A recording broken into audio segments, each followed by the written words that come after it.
ಲಲಿತಾ ಪಾಕಶಾಲೆಗೆ ಎಲ್ಲರಿಗೂ ಸ್ವಾಗತ ಸುಸ್ವಾಗತ.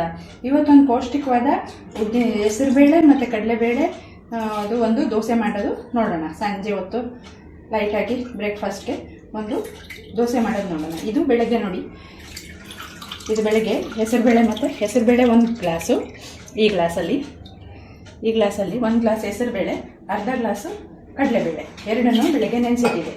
ಈಗ ಮಿಕ್ಸಿ ಬೌಲ್ಗೆ ಹೆಸರುಬೇಳೆ, ಅದು ನೆನೆಸಿಟ್ಟಿದ್ದ ಬೇಳೆ, ಜೀರಿಗೆ, ಈರುಳ್ಳಿ, ಕರ್ಬೇವಿನ ಸೊಪ್ಪು, ಹಸಿಮೆಣಸಿನ್ಕಾಯಿ, ಉಪ್ಪು ಇದಿಷ್ಟು ಹಾಕಿ ಆಡಿಸ್ಕೊಂಬರೋಣ ಬನ್ನಿ. ನೋಡಿ, ಈ ಥರ ಕನ್ಸಿಸ್ಟೆನ್ಸಿ ಎಲ್ಲ ಆಡಿಸ್ಕೊಂಬರ್ಬೇಕು. ಈ ಥರ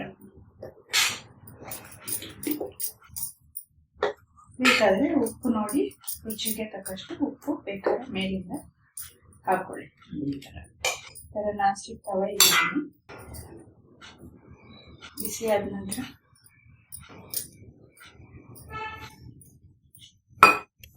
ಬಿಸಿ ಆಗಕ್ಕಿಟ್ಟಿದ್ದೀನಿ. ಈಗ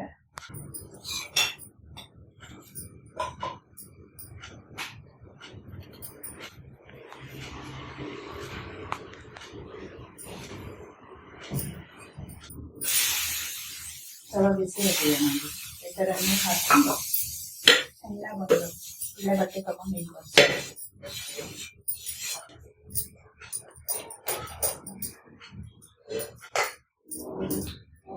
ಈ ಥರ ಒಂದು ಸೌಟ್ ಹಾಕಿ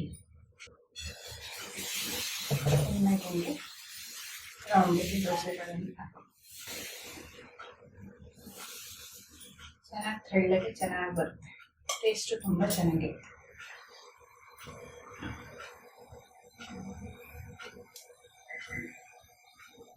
ಬೆಣ್ಣೆ ಬೇಕಾದರೂ ಹಾಕೋಬೋದು, ಎಣ್ಣೆ ಬೇಕಾದರೂ ಹಾಕೋಬೋದು, ನಿಮ್ಗೆ ಇಷ್ಟ.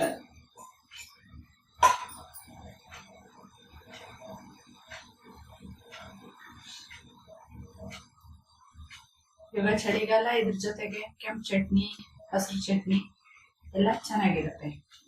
ಮತ್ತೆ ಎಪಿಸೋಡಲ್ಲಿ ನಿಮಗೆ ನಾನು ಹಸಿರು ಚಟ್ನಿ ಮಾಡೋದು ತೋರಿಸ್ತೀನಿ.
ಚೆನ್ನಾಗಿ ಸಾಫ್ಟ್ ಆಗಿ ಬರುತ್ತೆ. ಸ್ವಲ್ಪ ಚೆನ್ನಾಗಿ ಬೆಂದ್ಮೇಲೆ ತೆಗೆಸಿ, ಇಲ್ಲೊಬ್ಬರು ಕಿತ್ತೋಗೋ ಭಯ ಇರುತ್ತೆ.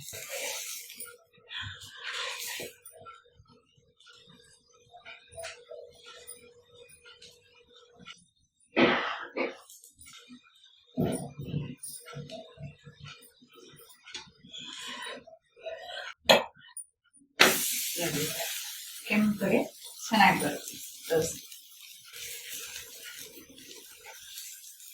ಇದೇ ರುಚಿಯಾದ ಹೆಸರುಬೇಳೆ ಮತ್ತು ಕಡಲೆಬೇಳೆ ದೋಸೆ.